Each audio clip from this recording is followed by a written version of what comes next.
morning. Good morning. It is my privilege and great pleasure this morning to introduce our program presenters, Paul Kreitzer and Mike Kreitzer from Malta. And they're going to present a very interesting program on all about their farm and farm technology. So let's give them a warm welcome.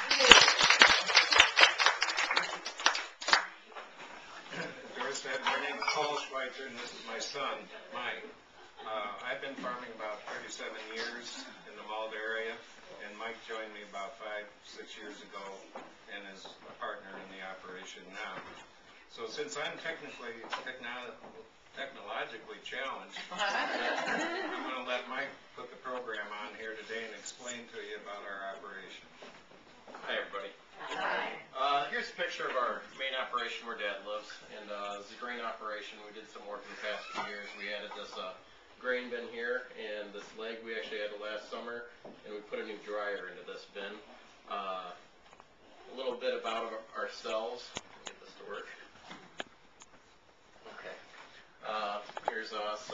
Dad went to University of Illinois and ended up getting his master's through cooperative with Kishwaukee College. He started in 1972 on the farm, and actually started at his home place here full time. So he's stayed in the same place since then and been farming a big chunk of the same acres. I went to University of Illinois, joined in 2004 after graduating college. Just a little bit about our operations. About 1150 acres of total acres. Corn, that's kind of our 5-year running average, and soybeans the same thing. So that kind of takes in the peaks and the valleys and all the spots that aren't the best parts of the field. Here's a little rundown of our operation. Here's where Dad lives here, and then actually I live over here on this farm. We've got another field up here, but most of it's our farmland's in those 3 blocks, just for geography purpose. And DeKalb's about right here, and Malta's right down here, just for reference. We have about 70% corn and 30% soybeans. It's kind of ebb and flow over the years what our operation uses, and it's all about rotation and what works best in what field and what tillage practices we can utilize each year. And we found that that's a good fit for us. We find we can grow better soybeans if we give it a little longer rotation, and we're not hurting corn yields. So our growing season, you'll see the planters come active here in the spring. Plant from April to May. We'd like to have everything in by the last week of April, but that doesn't happen unless a couple of years. Harvest season is from September to November typically.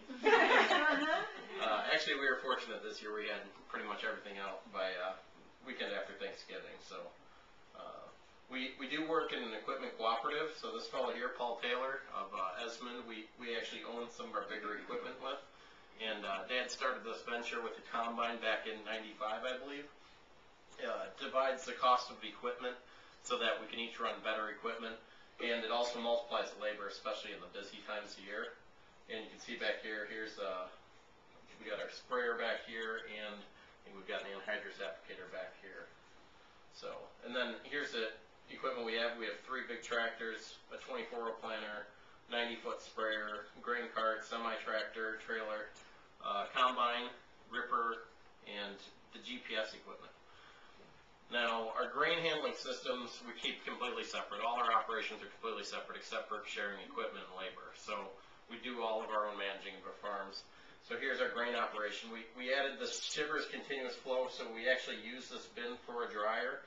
And you can see on the left here we've got the fans set up, and that's actually what heats the air as it goes into the bin, and then heats up from the floor up through the bin. And it's a more efficient way to dry because the corn is being preheated as it goes down towards the floor, whereas some of these other dryers, it pours in through the top and then all the heat's exhausted out the side as it goes.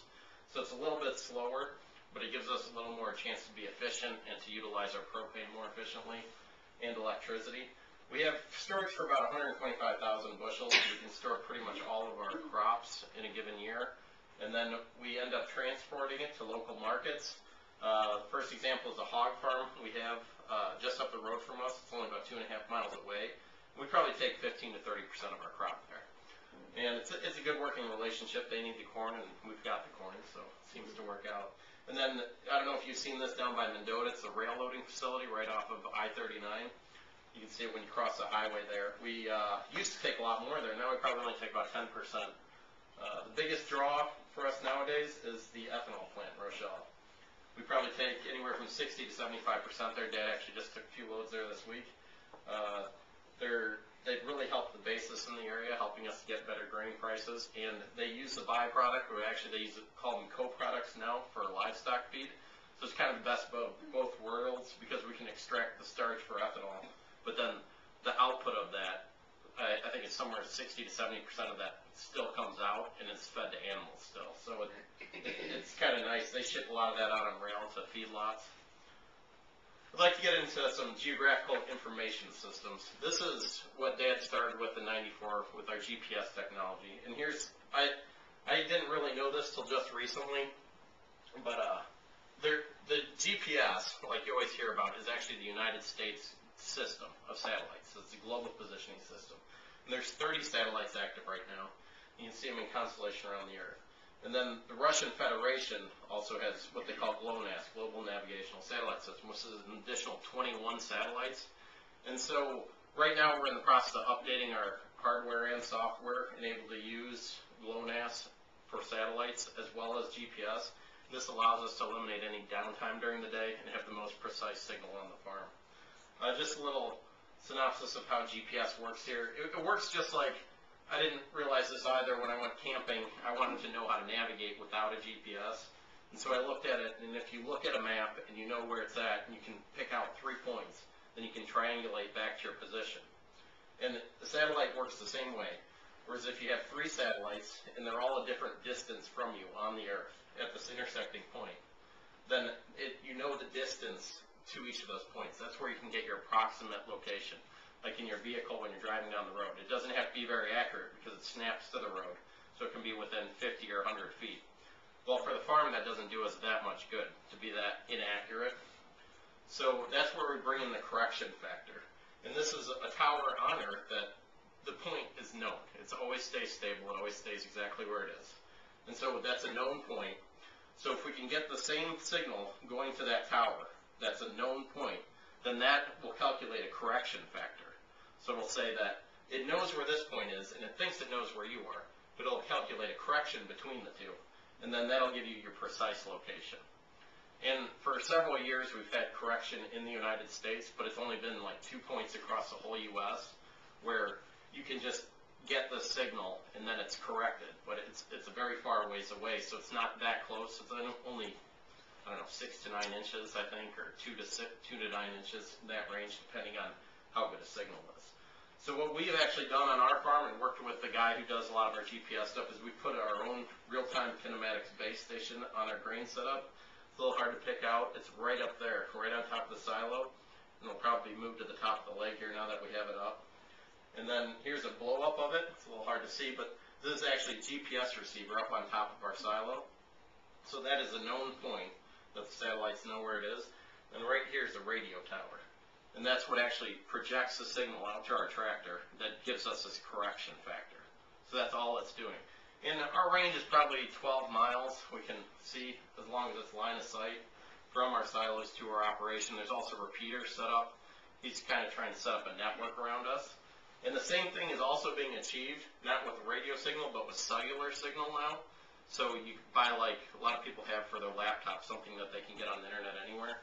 This same thing would be used in a tractor, where you just plug it into the tractor, and then it can receive the correction signal through a cell phone, basically. So here's some technology we utilize on our farm.